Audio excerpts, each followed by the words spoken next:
نحمده ونصلي ونسلم على رسوله النبي الكريم اما بعد فاعوذ بالله من الشيطان الرجيم بسم الله الرحمن الرحيم قال الله تبارك وتعالى في القرآن المجيد وبالوالدين إحسانا صدق الله العظيم۔ قابل احترام جناب صاحبزادہ سید محمد خالد شاہ صاحب دامت برکاتہ اور واجب الاحترام جناب محترم حافظ شبیر حسین مرتضی صاحب خطیب جامع مسجد حاضر اور واجب الاحترام جناب محترم ولی محمد صاحب صدر تحریک منہاج القرآن ضلع قصور اور قابل احترام جناب محترم علامہ محمد منشا صاحب واجب الاحترام علامہ غلام مصطفیٰ قادری صاحب دیگر قابل احترام علماء کرام مشائخ اعظام صاحبزادگان معزز مہمانان گرامی قائدین تحریک منہاج القرآن اور آج کی اس عظیم الشان محفل میلاد مصطفیٰ صلی اللہ علیہ وسلم میں موجود جملہ خواتین و حضرات، اللہ رب العزت کا لاکھ لاکھ شکر ہے کہ جس نے اپنی توفیق خاص اور حضور نبی اکرم صلی اللہ علیہ وآلہ وسلم کے نالین مبارک کے تصدق سے ہمیں آج کی اس نہایت ہی بابرکت نشست میں حاضر ہونے کی توفیق اور جس حسن نظم، جس خوبصورتی اور جس محبت اور ذوق و شوق کے ساتھ آج کی اس محفل کا اہتمام کیا گیا ہے، میں اس پر محترم رضوان حیدر صاحب کو، محترم عرفان حیدر خان صاحب کو، محترم شفیق اکرم خان صاحب کو، حافظ عمران حیدر صاحب کو اور میاں عبدالحمید صاحب اور ان کے علاوہ وہ تمام لوگ جنہوں نے کسی بھی حوالے سے آج کی اس محفل کے انتظام و انصرام میں حصہ لیا ہے، میں سب کو دل کی گہرائیوں سے مبارکباد بھی پیش کرتا اور دعا گو ہوں کہ اللہ رب العزت آپ کی اس کاوش کو اپنی بارگاہ میں شرف قبولیت عطا فرمائے۔ یقیناً آپ احباب کے علم میں ہوگا کہ منتظمین نے آج کی اس محفل کا اہتمام اپنے والدین کے ایصال ثواب، میری دعا ہے کہ باری تعالیٰ مرحومین کو بلندی درجات عطا فرمائے، ان کی بخشش و مغفرت فرمائے، ان کی قبروں کو تا حد نگاہ وسعت عطا فرمائے اور ان کو جنت الفردوس میں اونچے مقام۔ آپ کے پاس یہاں حاضر ہونے سے پہلے گھر بیٹھے تھے اور 5-7 افراد اس وقت موجود تھے، ان سے میں پوچھ رہا تھا کہ میزبانوں کا کیا حکم ہے، کس موضوع پر، تو محترم میاں عبدالحمید صاحب، محترم ولی محمد صاحب، علامہ غلام اور کچھ اور لوگ بھی اس مشافرت میں شریک تھے، جنہوں نے حکم دیا کہ چونکہ یہ ایصال ثواب اور ہمارے ان بھائیوں نے اپنے والدین کے ایصال ثواب کے لیے محفل کی ہے، والدہ ہیں، عبدالحمید صاحب کا پھر کنفرم نہیں تھا، تو والد محترم کے لیے ان کا خیال یہ تھا کہ آپ والدین کی عظمت پر بھی گفتگو کریں، مگر چونکہ میلاد پاک کی محفل ہے تو ابتدا میں کملی والے آقا کی عظمت اور شان کی انہوں نے کہا کہ دونوں چیزوں کو جمع کر لیا جائے تو یہ زیادہ مناسب، کیا خیال ہے، ایسے ہی کرتے ہیں؟ میں اپنی گفتگو کا آغاز اس بات سے کر رہا ہوں کہ حاضرین مکرم دیکھیے، اس کائنات کی میجر تقسیم ایک خالق ہے جسے معبود کہتے ہیں، اور خالق کو چھوڑ کر کائنات کے اندر جو کچھ بھی ہے وہ اس کی مخلوق ہے اور اسے اس کے بندے آپ نے بالعموم حقوق کی تقسیم سنی ہوگی، اور وہ بڑی تقسیم بھی یہ کی ہے۔ کچھ حقوق وہ ہیں جنہیں کہتے ہیں حقوق اللہ، اور کچھ حقوق وہ ہیں جنہیں کہتے ہیں حقوق العباد، یعنی بندوں کے۔ یعنی ایک خالق ہے جو ہمارا معبود ہے، اور اس معبود کو چھوڑ کر باقی کائنات کے اندر جو کچھ بھی ہے اس کی حیثیت اللہ کی بارگاہ میں سوائے عبد اور بندہ ہونے کے اور کچھ نہیں۔ جب بندوں کی بات ہوتی ہے، عباد کی بات ہوتی ہے، تو یاد رکھیں بندوں سے مراد فقط انسان نہیں، عباد کا دائرہ بڑا ہے، اس کے اندر انسان بھی ہیں، حیوان بھی ہیں، شجر بھی ہیں، حجر بھی ہیں، ملائکہ بھی ہیں، رسل بھی ہیں، حتیٰ کہ خود تاجدار کائنات صلی اللہ علیہ وسلم کا شمار بھی اللہ کے بندوں میں۔ میں نے مختصر کہا کہ بس اللہ کی ایک ذات ہے، وہ معبود ہے، خالق۔ اس کے علاوہ کائنات کے اندر جو کچھ بھی ہے نا، زمین و آسمان کا ذرہ ذرہ، اس کی حیثیت اللہ کی بارگاہ میں سوائے عبد اور بندہ ہونے کے اور کچھ نہیں۔ یہ بات باری تعالیٰ نے سورہ مریم اور فرمایا ان کل من فی السماوات والارض الا آتی الرحمن عبدا، فرمایا جو کچھ بستیوں میں ہے اور جو کچھ بلند، جو کچھ زمینوں میں ہے اور جو کچھ آسمانوں میں ہے، فرمایا اس کی حیثیت اللہ کی بارگاہ میں سوائے عبد اور بندہ۔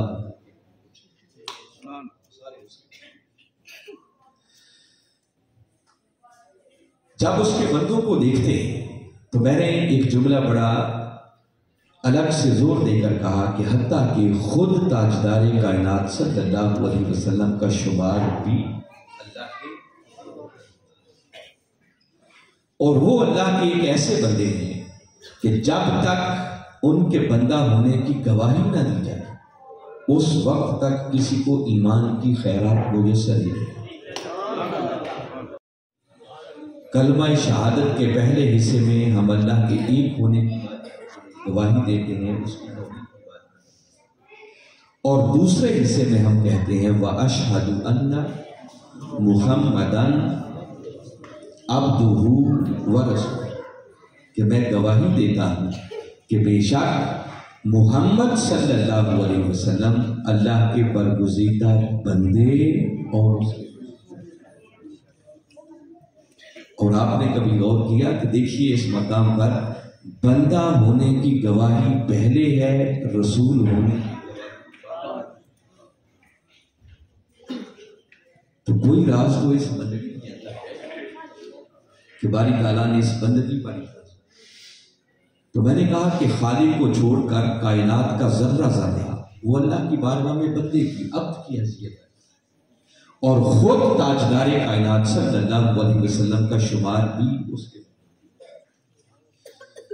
اب ایک دلچسپ بات بتاتا ہوں، چونکہ ساتھ کے میلاد پاک کی محفل ہے تو وہ میلاد سمجھانے کے لیے اور یہ بات آقا کی شان کی کرنے کے لیے اسی بات کو آگے لیتا ہوں، جیسے پھر ہم نے آگے والدین کی بات بڑی قابل توجہ بات ہے کہ جب میجر تقسیم ایک ہے کہ ایک معبود ہے اور باقی سارے اس کے بندے ہیں، تو لہٰذا حقوق کی تقسیم بھی یہی ہوگی، حقوق اللہ یعنی اللہ کے حقوق اور حقوق العباد۔ تو قصور والوں ایک سوال آپ سے پوچھنا چاہ رہا ہوں کہ جب حقوق کی بڑی تقسیم ایک ہو گئی کہ حقوق اللہ اور حقوق العباد، تو سوال پیدا ہوگا کہ تاجدار کائنات صلی اللہ علیہ وسلم کا شمار کدھر ہو؟ ایک بات تو میں پہلے کہ ان کا ایک شمار جو ہے بندوں، مگر جب حقوق کی بات ہوگی تو حقوق کے بارے میں کیا ان کے حقوق کے بندوں والے ہوتے؟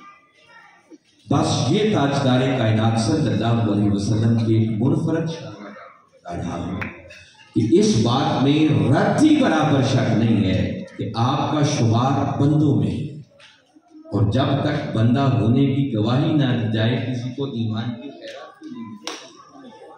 مگر ایسے اللہ کے برگزیدہ بندے ہیں کہ بندہ ہو کر بھی حقوق بندوں جیسے نہیں، حقوق بندوں والے۔ تو آپ پوچھیں گے پھر کون سے آگے کیٹیگری پڑے گی؟ اگر بندوں والے نہیں ہیں تو پھر کیا اللہ والے؟ سوال یہ تیسری کیٹیگری کوئی نہیں۔ تو یہ بات اپنے من کی تختیوں پر لکھنی ہے کہ اللہ کے ایک حق کو، اس کے سوا معبود کوئی نہیں، عبادت کسی کی نہیں ہو سکتی، بس اللہ کے ایک حق کو چھوڑ کر باقی جو حق اللہ کا ہے، اللہ نے وہی حق اپنے محبوب محمد مصطفیٰ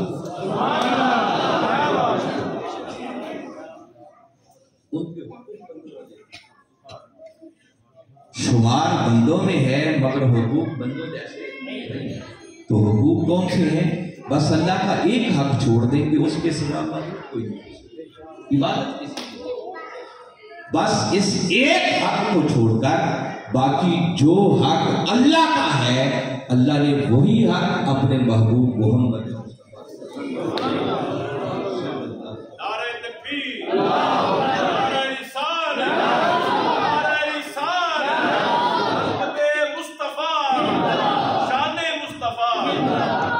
میں نے ایک بڑی اہم بات کی ہے، ہو سکتا ہے کسی کے ذہن میں خیال اس کی تھوڑی وضاحت بھی ہونی چاہیے۔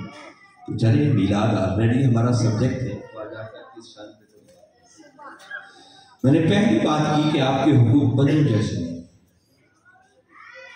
اس کی سادہ سی مثال آپ کو دیتا ہوں۔ آپ کا بھی سورہ حجرات 49واں سورہ ہے، باری تعالیٰ نے پہلی ہی آیت کریمہ میں ارشاد فرمایا، یا ایھا الذین آمنوا لا تقدموا بین یدی اللہ ورسولہ۔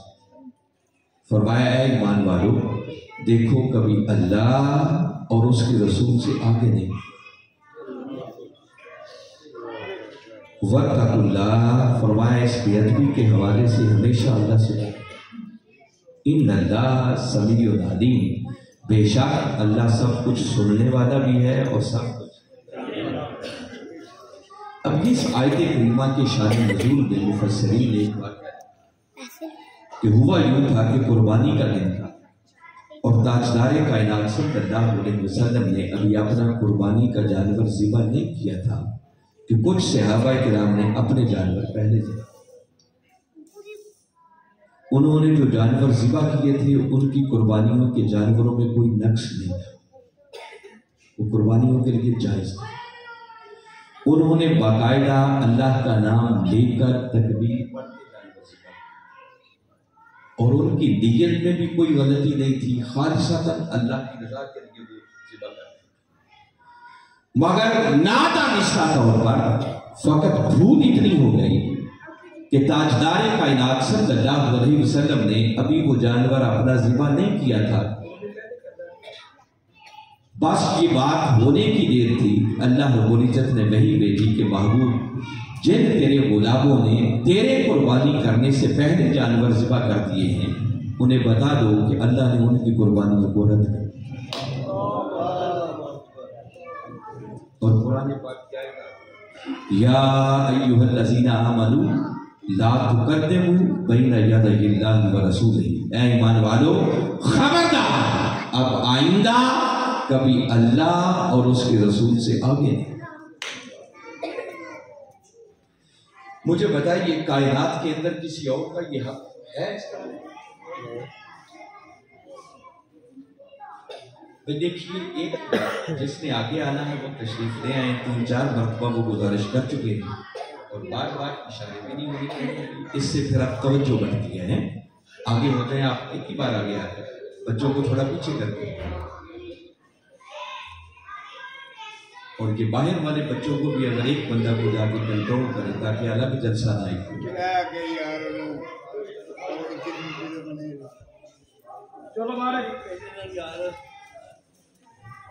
آپ کی ایک مسجد بہت خوبصورت ہے، مگر تقریب کے حوالے سے ایک کمی، آپ کا مجمع سارا دائیں بائیں چلا ہے۔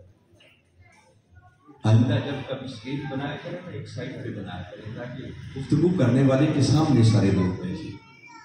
سامنے میرے بس چند ہی بندے ہیں باقی یا دائیں ہیں یا بائیں۔ اب جتنے ہیں یہ بڑی یکسوئی اور توجہ کے ساتھ بیٹھے ہیں، یہاں موومنٹ نہیں ہونی چاہیے۔ بڑی توجہ کے ساتھ آپ نے میری بات کو سنا ہے۔ بات کرنے کا مزہ تبھی ہے اگر آپ کی توجہ رہے، اور ان باتوں پر خاص نظر رکھیں۔ یہ جو اس طرح کی چیزیں ہیں نا، یہ نہیں ہونی چاہیے۔ ایک ہی بات سمجھائیں انہیں، ایک بڑا آدمی یہ جو پیچھے بیٹھے ہیں نا، ان پر نظر رکھیں، الگ الگ کریں ان بچوں کو۔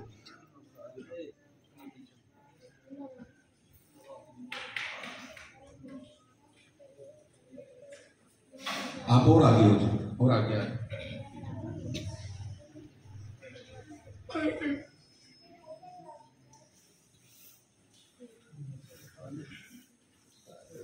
تو میں عرض یہ کر رہا تھا کہ آپ ذرا سوچیں کہ تاجدار کائنات صلی اللہ علیہ وسلم نے ابھی اپنا قربانی کا جانور ذبح نہیں کیا تھا، تو کچھ صحابہ کرام نے کہا نادانستہ طور پر اتنی گل، اور اللہ نے وہی بھیج دی کہ محبوب جن تیرے غلاموں نے تیرے قربانی کرنے سے پہلے جانور ذبح کر دیے ہیں، انہیں بتا دو کہ اللہ نے ان کی قربانی کو پورا کیا۔ اب آپ اپنے گاؤں کے اندر، شہر قصور کے اندر اپنی امام مسجد سے پہلے کر دیں، گاؤں کے نمبردار سے پہلے کر دیں، ملک کے وزیر اعظم سے پہلے کر دیں، کوئی اپنے پیر و مرشد سے پہلے کر دیں، فرق پڑتا ہے؟ یہ حق صرف ایک ہی ہستی کا ہے، اور وہ ہستی محمد، اور اصولی طور پر یہ بات ذہن میں بٹھا لیں کہ اس وقت تک کوئی عمل نیکی بنتا ہی نہیں جب تک کہ وہ پہلے کملی والے آقا کی سنت نہ۔ سبحان اللہ، سبحان اللہ۔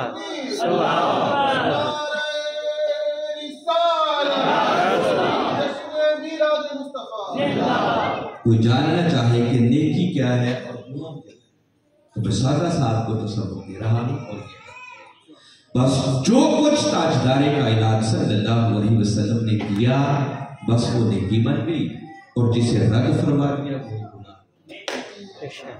اس کے علاوہ نیکی اور گناہ کا کوئی اور نہیں ہے۔ یہ ایک آیت ہے، اس سے اگلی آیت کو پڑھیں۔ اگلی آیت میں باری تعالیٰ نے پھر فرمایا یا ایھا الذین آمنوا لا ترفعوا اصواتکم فوق صوت النبی، فرمایا اے ایمان والو دیکھو تمہاری آواز بھی میرے نبی مکرم کی آواز سے اونچی نہیں ہونی چاہیے۔ سبحان اللہ۔ وَلَا تَجْهَرُوا لَهُ بِالْقَوْلِ كَجَهْرِ بَعْضِكُمْ لِبَعْضٍ، اور جس طرح تم آپس میں ایک دوسرے کو اپنے جیسا سمجھ کے اونچی اونچی بلاتے ہو، فرمایا خبردار کبھی میرے محبوب کو یوں آواز آتی۔ اچھا معقولہ اگر یہ غلطی ہو گئی، کسی کی آواز اونچی ہو گئی، یا کسی نے اپنے جیسا سمجھ کے بلا دیا، تو کیا ہے؟ یہ گناہ ہی ہے نا، ہمارے کھاتے میں لکھتے ہیں۔ فرمایا نہیں، اسے محض ایک گناہ نہ سمجھ، بلکہ یہ اتنا بڑا جرم ہوگا ان تحبط اعمالکم، کہ اس ایک بے ادبی کی وجہ سے تمہارے زندگی بھر کے سارے اعمال رد کر۔ اعمالکم، اعمال عمل کی جمع، اور جب جمع مضاف بن جائے تو وہ جمع کا اعمالکم، اعمال جمع بن کر کم کی طرف ہوگا۔ اس کا معنی ہے سارے اعمال، جو نمازیں پڑھی ہوں گی، جو روزے رکھے ہوں گے، جو حج کیے ہوں گے، جو عمرے کیے ہوں گے، جو واضح کی ہوں گی، جو تبلیغیں کی ہوں گی، جو بھی زندگی بھر نیک اعمال کیے ہوں گے، فرمایا اگر زندگی میں ایک مرتبہ میرے محبوب کی بارگاہ کی بے ادبی ہو گئی، کتنی کہ بس اپنے جیسا سمجھ کے آواز اونچی ہو گئی، فرمایا سن لو تمہارے پلے میں بچے گئے۔ وہ جو اعمال کر کر کے نیکیوں کے پہاڑ بنائے ہوں گے نا، فرمایا سارا کچھ برباد کر، اور سارے اعمال اس وقت کے برباد ہوتے ہیں جس کا ایمان ہی چلتا، جس کا مطلب یہ ہے کہ ادھر بارگاہ مصطفیٰ کی بے ادبی ہوئی، اعمال تو گئے، بندہ حالت کفر میں چلا جائے۔ اور آگے فرمایا وَأَنْتُمْ لَا تَشْعُرُونَ، تمہارا سب کچھ برباد بھی کر دوں گا، اور پھر تمہیں اس کا شعور، تمہیں پتہ نہیں چلے جمولا اس کا کیا فائدہ کہ پتہ نہیں چلے۔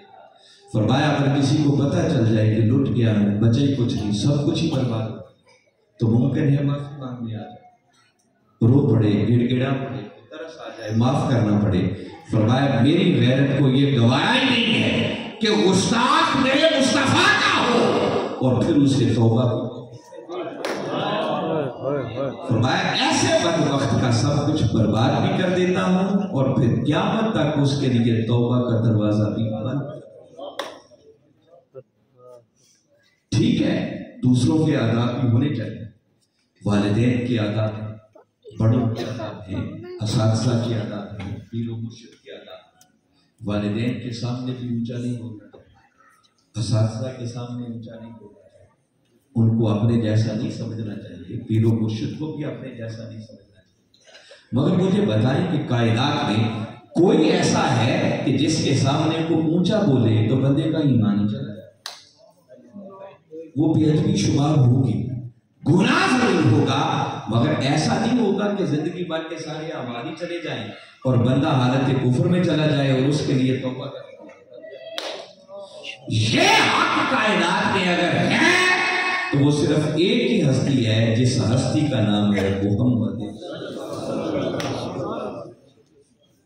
میں نے صرف یہ بتانے کی کوشش کی ہے قرآن کی دو آیتوں کی شکل میں کہ تاجدار کائنات صلی اللہ علیہ وسلم کا شمار بندوں میں ہے، مگر بندہ ہو کر بھی ان کے حقوق بندوں جیسے نہیں۔ دیکھیے آپ نماز اور دوران نماز کوئی قریب سے گزر رہا تو کیا آپ کو اجازت ہے کہ آپ اسے سلام کریں؟ کر سکتے ہیں؟ سلام کیا نہیں نماز ہے، چلے آپ نہیں کر سکتے، اگر جانے والا آپ کو سلام کرے جواب دے سکتے ہیں؟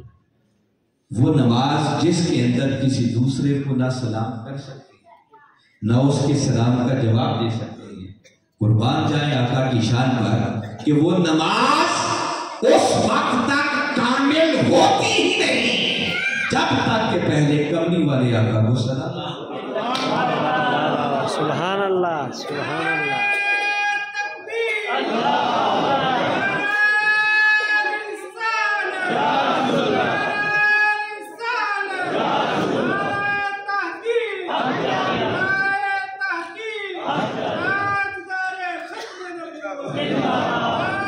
تو پتہ چلا کہ تاجدار کائنات صلی اللہ علیہ وسلم کا شمار بندوں میں ہے، مگر ان کے حقوق بندوں جیسے۔ صحیح بخاری شریف کی حدیث مبارکہ میں صرف خلاصہ کسی قبیلے میں کچھ جھگڑا ہو گیا، ہمارے آقا صلی اللہ علیہ وسلم ان کا فیصلہ ہے، واپسی میں کچھ تاخیر، صحابہ کرام انتظار کرتے رہے، جب دیر کچھ زیادہ ہی ہو گئی تو سیدنا بلال رضی اللہ تعالیٰ عنہ اٹھے اور سیدنا صدیق اکبر رضی اللہ تعالیٰ عنہ کی خدمت میں حاضر اور عرض کی کہ ابو بکر آقا تو تشریف نہیں، آپ امامت کے مسئلے پر کھڑے ہوں تاکہ ہم برباد باجماعت نماز کو ادا کریں۔ اب حدیث مبارکہ میں لکھا ہے کہ اقامت ہو گئی، جماعت کھڑی ہو گئی، صحابہ کرام صف در صف ابو بکر کی ابتدا میں نماز ادا کر رہے تھے، حتیٰ کہ سورہ فاتحہ کی تلاوت بھی ہو گئی تھی۔ ایسے میں تاجدار کائنات صلی اللہ علیہ وسلم واپس مسجد میں آپ نے دیکھا کہ میرے غلام ابو بکر کی ابتدا میں نماز ادا کر، اب چاہیے تو یہ تھا کہ جماعت کھڑی ہو گئی تھی تو جہاں جگہ تھی وہیں پیچھے کھڑے تھے، اگر تو ان کا حق بھی عام بندوں جیسا ہوتا تو میں تو پیچھے کھڑا ہوتا۔ دیکھیں نا، جماعت کھڑی ہو جائے، کوئی لیٹ آئے تو کسی کو آگے جانے کی اجازت ہے؟ بھلے سے کسی کا والد آ جائے، کسی کا استاد آ جائے، ملک کا وزیر اعظم آ جائے یا کسی کا پیر و مرشد آ جائے، جماعت کھڑی ہو گئی ہے، لیٹ ہے، اب جہاں پیچھے جگہ نہیں کھڑا، مگر حاضرین مکرم نماز نام ہی بارگاہ مصطفیٰ کے ہمارے آپ نے سفید چیل کر پہلی صف تک پہنچنے کے لیے گزرنا، پہلی صف میں سے گزرے، صحابہ کرام کی نظر پڑی، دیکھا کہ آقا تشریف لے آئے، چونکہ حالت نماز میں تھے تو زبان سے تو بول نہیں سکتے، ہاتھوں پر ہاتھ بندھے ہوئے تھے، تو یوں ہاتھوں پہ الٹے ہاتھ فصفق الناس، تصفیق کے الفاظ ہیں، تالیاں بجائیں، کیوں؟ تاکہ اگلوں کو خبر ہو جائے کہ کائنات کے آقا تشریف۔